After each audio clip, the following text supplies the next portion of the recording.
6 college hoops unbeaten when Saturday tipped off. 4 of them played. You're about to see all of them, including Memphis riding a 12-0 wave and beating up the Pepperdine Waves. Rico Tucker with the steal in the drive. Donnell Mack comes in. Oh, he threw it away. Mack will be big on the offensive end as well. Robert Dozier with the block. Antonio Anderson leading the break. Chris Douglas Roberts will finish. Memphis up 2. They would expand that lead. They have 9 blocks in the game. Derrick Rose up court to Mack and punctuate. Rose with 6 assists. Andre Allen on the drive to Mack. Blocked and loaded for 3. He had 7 from the great beyond. Memphis rolls 90-53, their best start since the 85-86 season. Number 3, Kansas 13-0, taking on Boston College. They've got some active hands, them Jayhawks. 3rd in the country in steals, 11.5 a game. Mario Chalmers a steal. Up ahead to Sharon Collins to Darnell Jackson. Jackson had his team high 25 points. Chalmers had 4 of the Jayhawk 10 steals. Here's another one. Hooks up Brandon Rush. Layup in the foul. Kansas ends the half on a 25-7 run. Coach Bill Self said the pieces are in place to have a big year. Yeah, you think? Darrell Arthur, 22 points in that nasty block. They win 85-60. How about Washington State off to its best start in 16 years? And the Washington Huskies. Early first half, Kyle Weaver intercepting. Defense is a theme in this block. Takes it the other way for the dunk. 13 points, 8 boards for him. Later in the first half, game tied. John Brockman, baseline, reverse. Huskies take a 2-point lead. Second half, Cougars down. Cougars down. Aaron Baines. Good position, throw down, and goes to the line. Cougars tied at 48. Brockman, with less than 30 seconds to go, working on the postal spin. Shot doesn't go. Weaver grabs it. Washington State holds on to win it. Their 6th straight win over UW. At 14-0, Vandy off to their best start in school history, taking on UMass. Second half, Minutemen up 3. Ricky Harris to Chris Lowe. That's easy. Lowe had 22 points. Minuteman up 41-36. But then Vandy, they were down 14 at one point, but they got hot, especially from 3-point range. Shane Foster hitting a 3. Keegan Bell doing some things. And UMass coach Travis Ford called Foster the best player UMass has seen all year. Said we had a hand in his face on every shot, and he still had 32 points. That's his 296th career triple. That ties the school record for most threes. 32 points, as I mentioned. And Vandy goes on to win 97-88. Jermaine Beal, 19 points. So all 4 unbeaten teams in action win, leaving 6 unbeatens in Division I men's basketball. North Carolina plays Sunday against number 19 Clemson.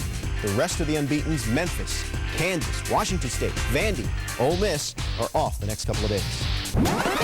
Bob Knight trying to take another step towards 900 career wins.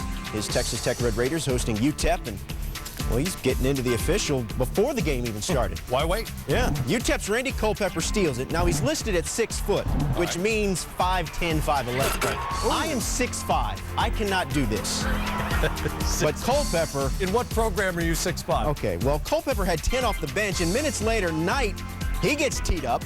But here comes Alan Voskuil for the Red Raiders, shooting 60% from beyond the arc. He had 3 triples Saturday, including 1 to break a 60-all tie, 11 of his 13 in the second half. Martin Zeno, 25 points. And Bobby Knight gets career win number 899, 75-68. Here he was afterwards. In their last 5 by nearly 30 a game off to their best start in a decade. They got a much tougher test in Littlejohn. A good Clemson team. They're ranked and they played like it. DeMontez Stitt. Nice spin, up and under. Beats Ty Lawson to the cup, and the home team's up 6. Wayne Ellington, the smooth sophomore, can score inside and out. Had an enormous ball game, keeping his team in it. They're down 7 here. Lawson with a handoff. Ellington splashes down the 3. Carolina hanging in. They're so talented. They have got waves of guys off the bench. The starters, Danny Green brings Carolina within 1. Under 1 to go. Game tied at 81. Casey Rivers the drive. Tyler Hansbrough takes the charge. Had it been called a block, Hansbrough would have fouled out. Another look. Psycho T looks like he gets there in time. Good call. Under 10 seconds to go. Same score. Trevor Booker, a solid post-scoring presence for Oliver Purnell's team. Sort of fades away, but James Mason's got a point-blank tip-in. Goes begging. We're heading to overtime. Another look at this, and Hansbrough definitely gets contact, but to be fair, it was very physical inside both ways late and into overtime. Under 3 to go. Clemson down 1. Mays, nice drop step, and he drops the hammer on the dunk. 2 of his 9. Clemson's up 1. Then David Potter gets the floater in the lane. Clemson up 3. Would have won this ball game if they made all their free throws. They missed 13. It's a 1-point game, 5.4 on the clock. Ty Lawson draws. The pass nearly picked, but Ellington, give me all 3 of these. A career-high 36 for him. Another look at this one. Potter goes for the steal, and look at the folks in Littlejohn. They just know this is going to end badly, isn't it? Yes, it does. The emotions, much different from Roy Williams, and the look of disbelief tells you all you need to know from Clemson. How did this one get away?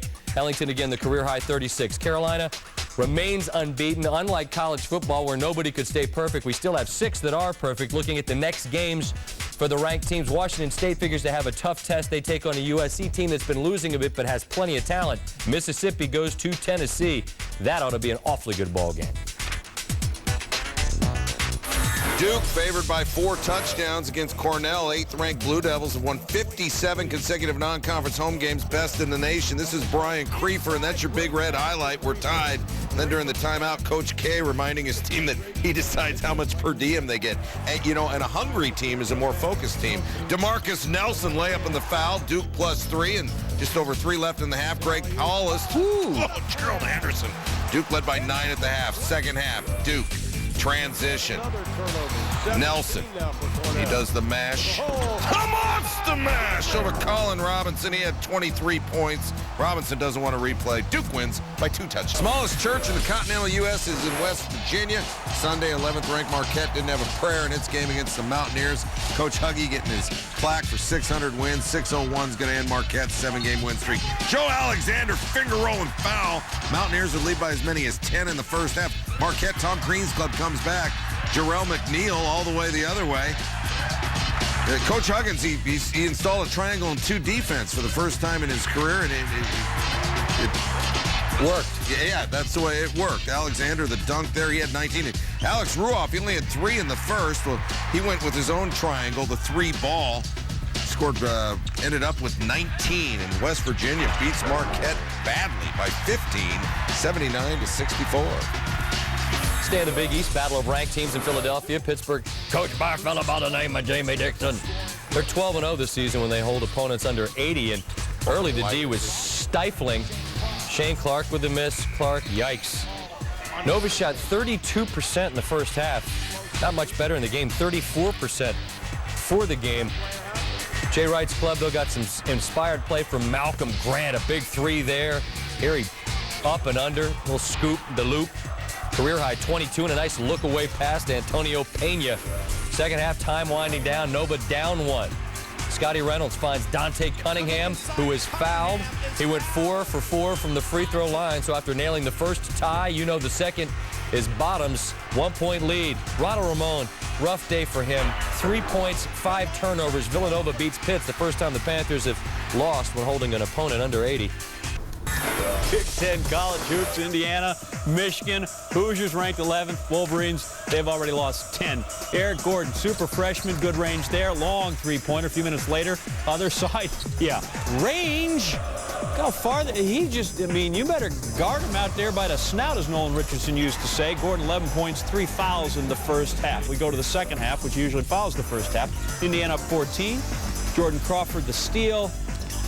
Gordon, see, he can shoot from in close, too. He's sort of a full-service guy. Good pass by Crawford. A few minutes later, Gordon doing it all, moving without the ball, slashing to the lane. Look at him. Just run. That's how Steve Alford used to do it. Just run around. Eventually, you get open. There you are at the rim. Gordon finished with 23 points. He's the Big Ten's leading scorer. DJ White, 21 points. The career best, 22 rebounds. Indiana wins at 78-64. 9 wins in a row. Big Ten could use a pick-me-up. 6th-ranked Michigan State welcoming Purdue to East Lansing. Kalen Lucas and the number 6 Spartans going at it. Here's Lucas driving onto the basket, goes lefty. Spartans were up 16 early on, out of the second half.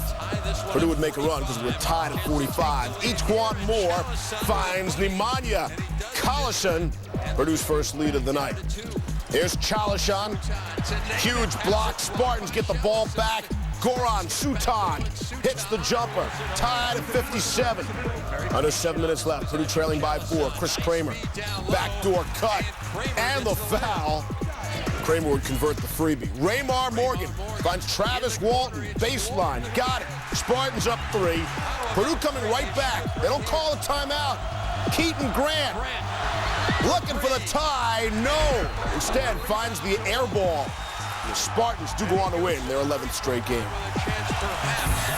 Georgetown, number 8, DePaul. Big East rolled against a school that's still sort of a conference rookie. Roy Hibbert, 8.8 points, 4.2 rebounds in his last 6 games. Sort of yeoman's work, but here, pretty hook shot in the paint. A couple of possessions later. Hibbert again in the post. Solid footwork. Spin, baseline, finishing with the dunk. 8-zip Georgetown. Hoya's now up 10. Austin Freeman cutting. Hibbert gets it to him. Like a big man who can pass. You don't want the post to become a black hole where the ball goes in and never comes out. Here, finds Freeman again. Hibbert, 10 points, 7 rebounds, 4 assists in the first half. He played in the second half, too. Misses, stays with it, got it. Hoya's up 25. They are on their way. You got a left hand? Oh, that is so nice. Rounded game. Georgetown up 70-42. They're going to win it 76-60, and Hibbert's going to finish with 17 and 11. All right, back to the college kids. Will third-ranked Kansas ever get into conference play? Please. Big 12 action starts on Saturday. Unbeaten Jayhawks without Mario Chalmers. They wouldn't need him. He's got the groin injury. Sasha Khan, no problem with his groin. Kansas was up 8-3. Brandon Rushtu, Darrell Arthur. Arthur had 14. Jayhawks were up 19. Jeremy Case to Darnell Jackson. One-handed Jambi. Nasty finish there. Kansas, no problem against Loyola of Maryland. Seton Hall and Marquette, Golden Eagles, lost in conference play Sunday, fell 5 spots in the poll Monday, so Tuesday trying to change the direction of the program. Look at Eugene Harvey ahead to Jeremy Hassel, all up 17-9. Eugene Harvey, you madman, over the shoulder. Nice work there. Later second half, Marquette down 2. Watch the outlet pass to Dominique James. He's going to get the lay-in, but gets undercut by Jamar Nutter. Ouch. Flagrant foul, so we get the hoop and 2 free throws, make both. First lead for Marquette since being up 2-0. Both men okay there. Then Dan Fitzgerald, the assist from Wesley Matthews Jr. That'll salt this thing away. Marquette's going to win it 61-56. Fitzgerald, 12 points, 4 triples. UConn and Jerome Dyson, not all that hospitable with their Big East pals. St. John's in town. First half, the Huskies were up early, 12-7. Here's Dyson picking off the pass from Eugene Lawrence and taking it all the way for a slam. That was pretty much the story of the game. St. John's getting slammed, and Dyson with the steals. That time from Justin Burrell and for the jam. Here's Dyson. At least he's spreading it around. He's not stealing from just one guy. That time takes away from Anthony Mason Jr. Jerome Dyson at 8 steals in the first half. More of the same in the second half.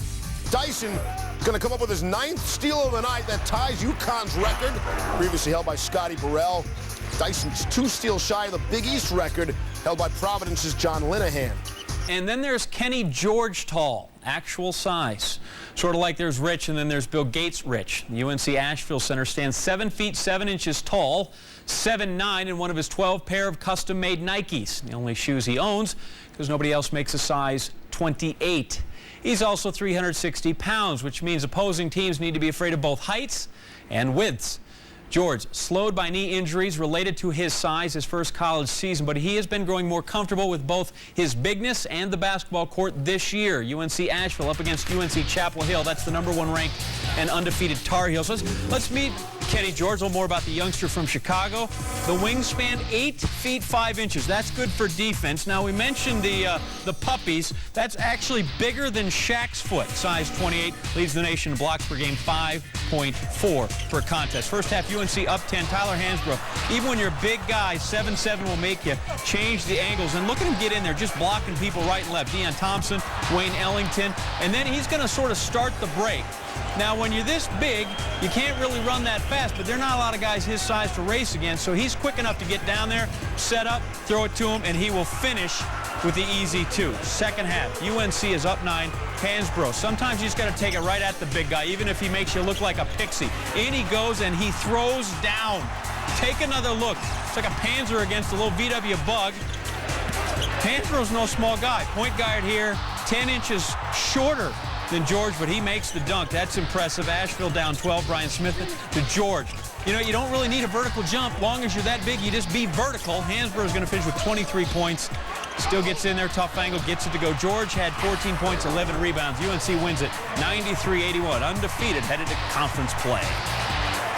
All right, number 2, Memphis trying to remain unbeaten. East Carolina in town. Conference USA opener for both. As far as Antonio Anderson said, teams aren't as deep, and as when we continue to run and run and run, they'll wear out after a while. Memphis beating their opponents by nearly 20 points per game. Coach Cal had the guys running. Sam Hinnant into the lane, lets the floater. East Carolina cut the lead to 4.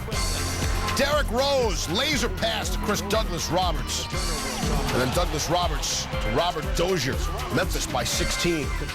Next possession, Anderson. Nice pass to Joey Dorsey. He's a beast in there. Memphis leads 47-29. And then Rose, lefty layup. He had 19 game high. Memphis by 41. Their 41st straight home win.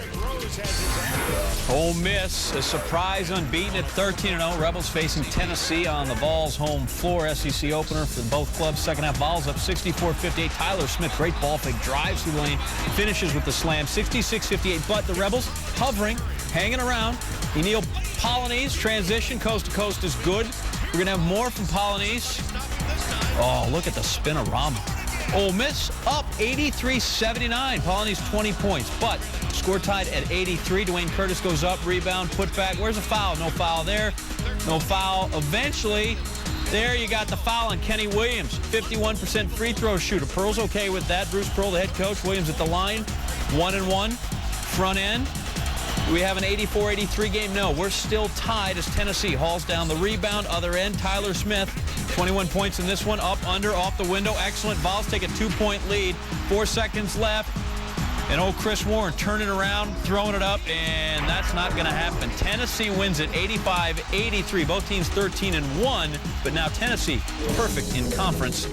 Other way around, not so much for Ole Miss. Well, the list of remaining unbeatens in men's D1 basketball shrinks now to 5, not pictured. Vanderbilt, which survived a scare against South Carolina, but they win 80-73. Vandy, the only one of the 5 remaining unbeatens that isn't in the top 5 in the polls. 12 ain't shabby. Among these 5, only North Carolina plays its next game at home. As for Wazoo, they're on the LA swing. USC Thursday, Pauley against UCLA Saturday. College hoops, Duke, Temple. Coach Mike Krzyzewski tied with Lefty Driesell for 6th all-time in career wins, 786. I like to call him Grice.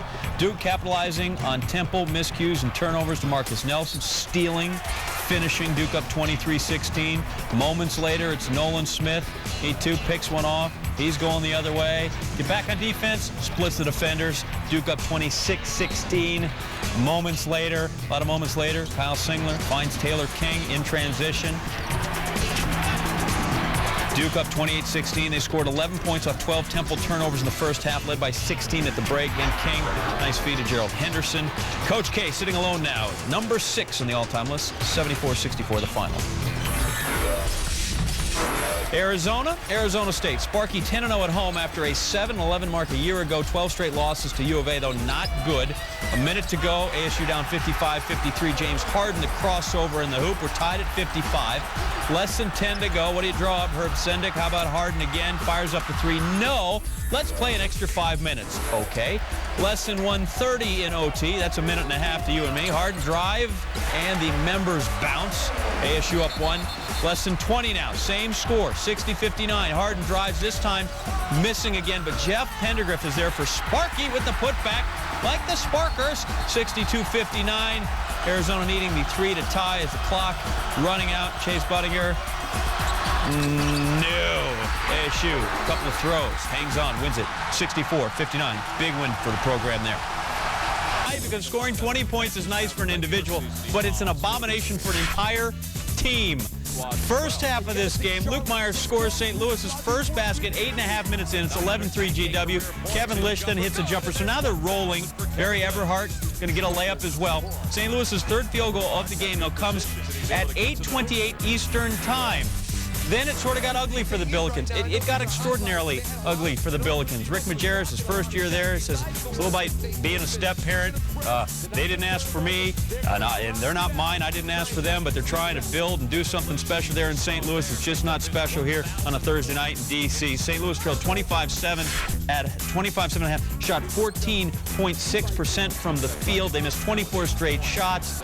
Finally, the putback, 9:22 Eastern time. It took 54 minutes. Sure, there's intermission. That's still a long time to go between buckets. St. Louis falls in record fashion. Come on. 49-20. Is that a typo? Record fashion. St. Louis now has the distinction of being the team that scored the fewest points in a game since the NCAA put the shot clock into the game in 85-86. Previous mark, 21, shared by Georgia Southern and Princeton. The Billikens 7 of 48 from the field. Said Rick Majerus, this is great. We have some issues in terms of our offensive proficiency. Bunch of games. Washington State coach Tony Bennett learned well from his father in just his second year as the Cougs ranked in the top 5, averaging 49.8 points per game allowed. David Harmeling gets the steal. Then Kyle Weaver forces O.J. Mayo into a bad shot. Look at that. Later, the Cougars, the deflection by Angelo Johnson, desperation 3. Tim Floyd's like, we're going to have to really work to get some points against this defense. Of course, after seeing St. Louis, any points are good points. USC down 2 after O.J. Mayo hits the 3. And Harmeling pops out. That's good for 3 right there. And his team is tied up at 21. Next possession, Harmeling again. Knocks down, breaks the tie, 24-21. Kids from the Palouse. Moments later, one more time for Harmeling. Washington State at half of 27-23. Got a little refreshment, toweled off, came back second half, and this time Washington State just way too good. Derek Lowe buries the 3. State up 45-43. O.J. Mayo driving. Now, he would finish with 22 points, but here, that's a charge. Only 4 Trojans would score in this game, and freshman frustration there from Mayo. Aaron Baines, easy dunk. Now watch Weaver. He's just going to come in, pick Mayo just like that. 2 dunks in 4 seconds. One more win for the Cougs, 73-58. USC drops to 0-3 in Pac-10 play. So Washington State remains unbeaten, improving to 14-0 with the win over SC. That's the best start for the Cougars since they opened up 14-0, 1916, 1917. Tony Bennett, as we said, he played for his dad, an assistant for his dad, took over the program from his dad. He's 40-8 in 2 seasons so far. Cougars leading scorer, senior Derek Lowe, averaging right around 13 points per game. They spread out the points. One of 3 seniors in the starting lineup, Kyle Weaver and Robbie Cowgill. And besides Thursday's win against USC, the Cougars also won on the road at Gonzaga back on December 5th. So they own the state of Washington at the moment. Here are your, not mine, your remaining unbeatens in Division I. You can see all of them will be in action on Saturday. Top-ranked North Carolina hosts the Wolfpack, while number 2 Memphis is on the road against Marshall. The Cougs stay in L.A. to take on the Bruins Saturday. Segue? 5th-ranked UCLA has just 1 loss. Would Ben Howland's squad look past Washington in anticipation of that Saturday showdown with Washington State? Not early anyway. Russell Westbrook, the lay-in Kevin Love. And Love laid it in. He had 11. Lorenzo Monreal, the block on the defensive end. Little transition basketball. Let's go fast break the other way. And down at the other end, give and go with Josh Shipp and Westbrook. Shipp able to lay it in. That's part of a 9-zip Bruins run. Luke Richard, Mbah-a-Moute. Now you spin and the foul. He had 17. On to the second half we go. Good D by UCLA on the inbound. And Mbah-a-Moute, the fast break, and he'll lay it in. UCLA had a 20-point lead. Washington down 22. All right, this is a nice note. Anyway, John Brockman, his 1,000th career point. They were down 20. Shipp, quick outlet to Westbrook, who led the way with 18. UCLA win their 27th straight against unranked opponents. That won't be the story Saturday, though. Fran Fraschilla on what to watch for. To the power of the Big Ten, Illinois, Wisconsin, the Fighting Illini, the only conference team to win at the Kohl Center since Bo Ryan took over the Badgers. It's 47-2, both of them coming to Illinois. First half, Trevin Hughes, nice drive and finish. Brian Butch then, nice pass to Marcus Landry, and Butch, he's got some offensive game as well. Wisconsin up 31-25. They outscored Illinois 16-8 in the paint. Off the outlet pass, Kelvin Brock slamming it home. Illinois down 4, tough game. Wisconsin now up 7 off the steal. Michael Flowers, great behind-the-back pass to Joe Krabenhoff, who lays it in. Krabenhoff, that sounds like a kid from Wisconsin. I guarantee you he's eating a potato pancake. Trevin Hughes nails a 3-pointer.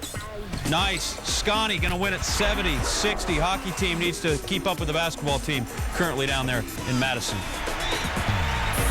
From UW-Madison to UW-GB, Green Bay fighting Phoenix at 14th ranked Butler. Butler playing the 5th home game of the season. As we said, though, number 14, that's pretty good. And it sort of matches their win total, 14-1, tied for the best start in school history there for Brad Stevens. His predecessor, Todd Licklider, the other guy to go 14-1, and the number 14 ranking, second highest in school history. So quality squad there at Butler and Hinkle Fieldhouse. First half, freshman Matt Howard, nice drop step, easy bucket. He had 16 points, 5 rebounds. His team up 37-34 at the half, although they trailed some in the first half. Howard again splitting the defenders, gets the hoop, and then total package, right? Green team down in the paint, swat me. Thank you. Butler easily 74-65 the win, 15-1. Jay John and Oregon State. They've lost 16 consecutive games against ranked opponents, taking on number 23 Stanford. And they would score in the 40s in this game, by the way. Lawrence Hill had a great start to the game, up 8, and Hill's going to extend that, make it 11. Stanford was up 12, make it 15. Later, Stanford up 13, Hill another 3. You've just seen 9 of his 13 in the game. Billikens could have used this guy. Second half, they're up 17. Brooke Lopez, a long outlet pass to Fred Washington. Oregon State loses their 17th straight game to a ranked opponent.